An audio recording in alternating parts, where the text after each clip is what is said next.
O design inteligente, também conhecido como DI, é um termo utilizado para a ideia de que tanto o universo quanto todos os seres vivos que existem são melhores explicados como tendo a sua origem por uma causa inteligente e não por processos naturais como a seleção natural, a evolução e o Big Bang. Esse termo passou a ganhar força conforme a ideia do criacionismo bíblico foi sendo amplamente rejeitada pela comunidade científica. A intenção daqueles que defendem essa ideia foi mudar a estratégia. Já que o criacionismo não teve espaço no meio científico, a solução foi basicamente adotar um novo nome, para soar um pouco menos fundamentalista religioso, e sem identificar explicitamente quem seria esse designer. Embora o DI tente camuflar sua nova roupagem de ideias teológicas ultrapassadas, não há como negar que ele está intimamente relacionado a crenças religiosas, especialmente ao cristianismo do Deus judaico-cristão. Nenhum adepto dessa ideia vai sugerir que esse grande designer do universo seja Shiva ou Brahma. Isso jamais. É sempre o Deus em que ele acredita, que é o mesmo de sua família e que está presente na igreja a qual ele frequenta, ainda que eles não digam isso abertamente. E para tentar argumentar em favor do design inteligente, os seus adeptos dizem que tanto o universo como a complexidade e a organização que a gente observa em organismos biológicos são tão sofisticados que não poderiam ter surgido com o Big Bang ou por meio de mecanismos evolutivos.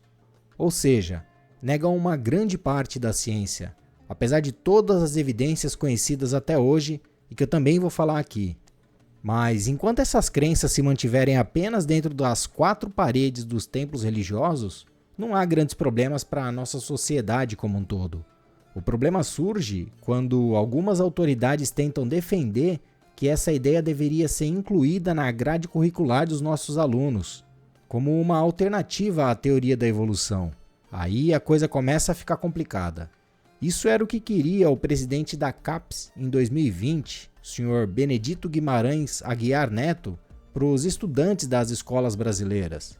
Ele declarou na ocasião: queremos colocar um contraponto à teoria da evolução e disseminar que a ideia da existência de um design inteligente pode estar presente a partir da educação básica, de uma maneira que podemos, com argumentos científicos, discutir o criacionismo.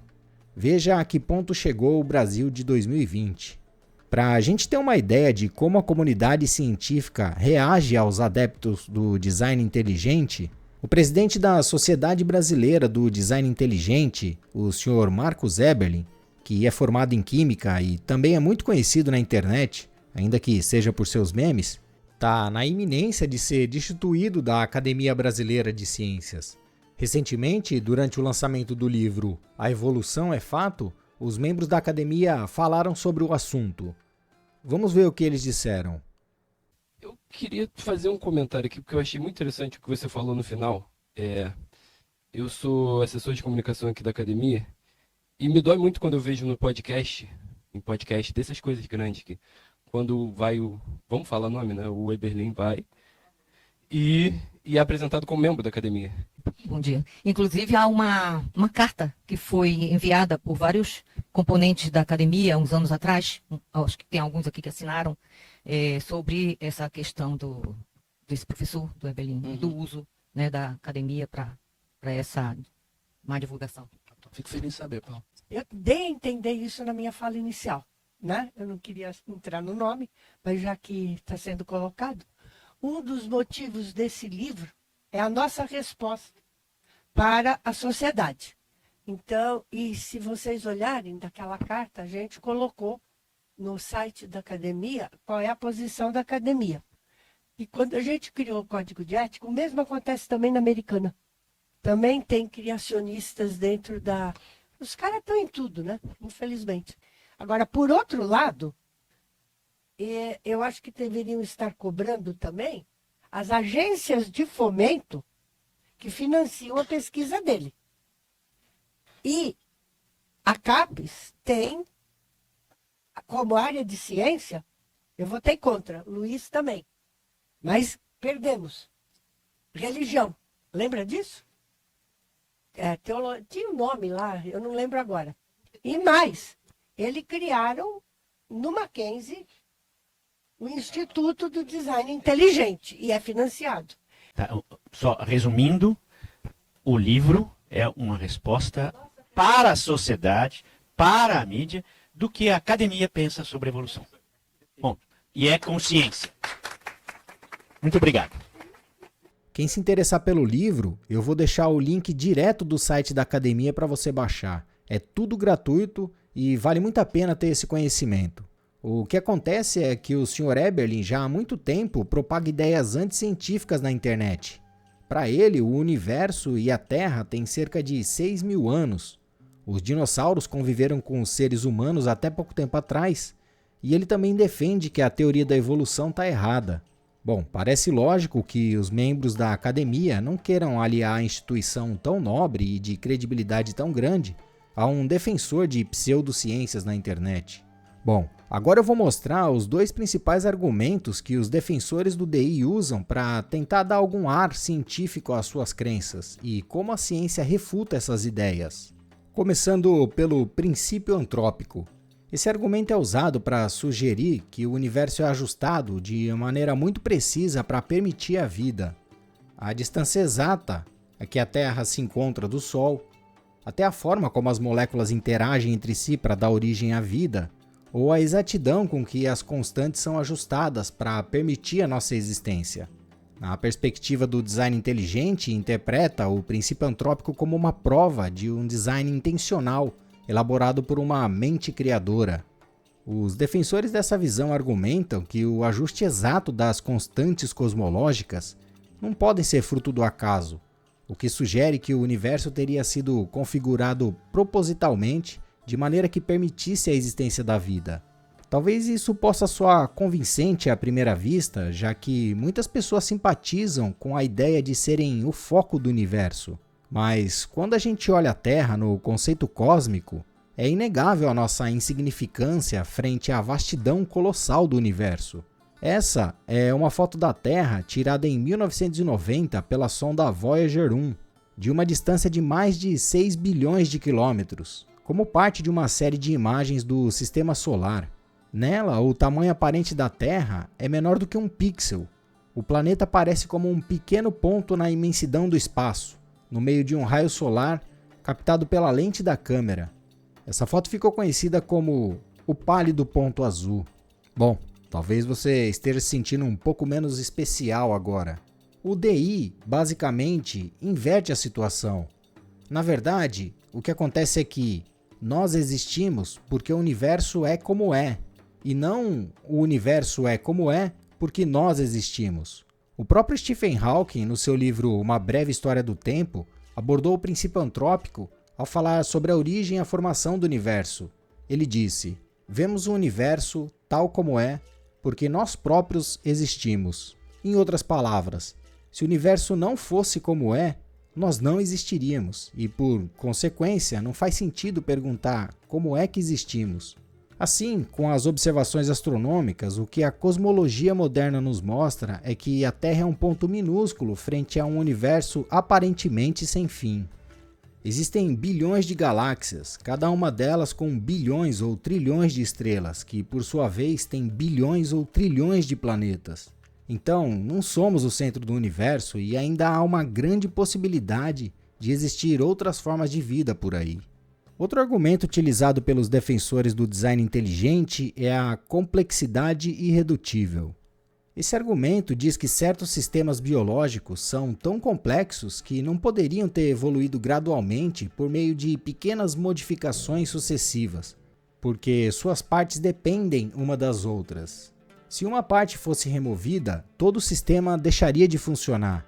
Isso, segundo os defensores do DI, implicaria que esses sistemas precisam ter surgido de uma só vez, completos e funcionando, o que seria evidência de um designer inteligente. O exemplo mais famoso é o do flagelo bacteriano, uma estrutura usada por bactérias para se movimentar.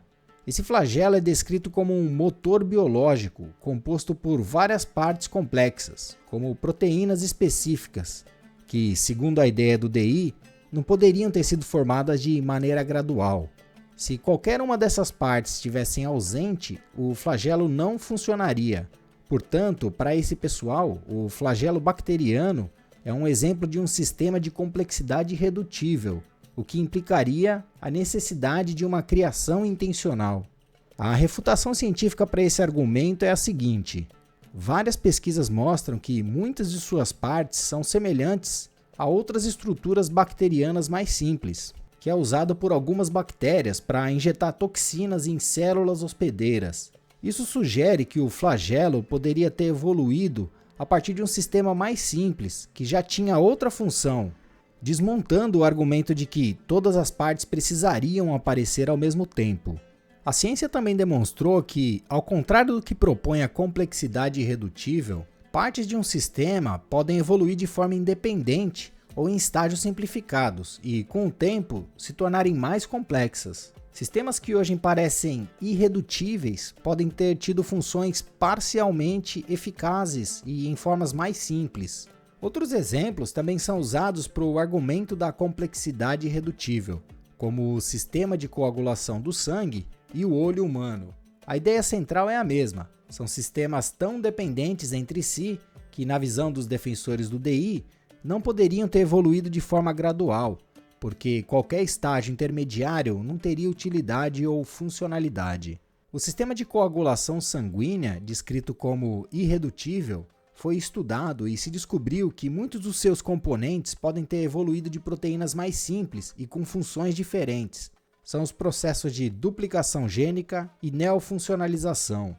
Além disso, alguns animais, como certos peixes, entre eles tubarões e até raias, têm sistemas de coagulação simplificados que funcionam, o que sugere que um sistema menos complexo pode ser funcional e vantajoso em certos contextos. Agora, falando sobre o olho, existem muitas evidências científicas de que estruturas extremamente complexas como o olho podem evoluir de formas mais simples. A evolução do olho é um exemplo clássico. Existem organismos vivos hoje que possuem olhos em diferentes níveis de complexidade, desde simples manchas de células fotorreceptoras, capazes apenas de detectar a luz, até olho sofisticado, como os humanos. Animais com sistema de visão simples geralmente possuem ocelos ou manchas oculares que detectam luz e escuridão, permitindo apenas respostas de comportamento básica à luz, mas sem formar imagens detalhadas. Esses exemplos mostram que a complexidade do olho não precisa ter surgido de uma só vez, mas pode ter evoluído gradualmente, com cada estágio intermediário proporcionando alguma vantagem seletiva, mesmo que modesta, como a capacidade de distinguir luz de escuridão, depois formas básicas e assim por diante. E ainda que em alguns momentos talvez a ciência não tenha a resposta, é sempre bom lembrar que a ausência de uma explicação completa para uma estrutura ou sistema não significa que uma explicação natural não exista ou que não será descoberta no futuro. A história da ciência está cheia de exemplos de fenômenos que antes eram inexplicáveis, mas que hoje entendemos muito bem. Eu posso finalizar dizendo que o design inteligente é considerado uma pseudociência pela comunidade científica, porque propõe que a complexidade da vida e os padrões naturais são resultados de uma mente inteligente. Mas a ciência refuta essa ideia com base em evidências da evolução e em explicações naturais para esses fenômenos. O DI não é testável, não segue métodos científicos, ou seja, ele tem tudo o que uma pseudociência precisa ter.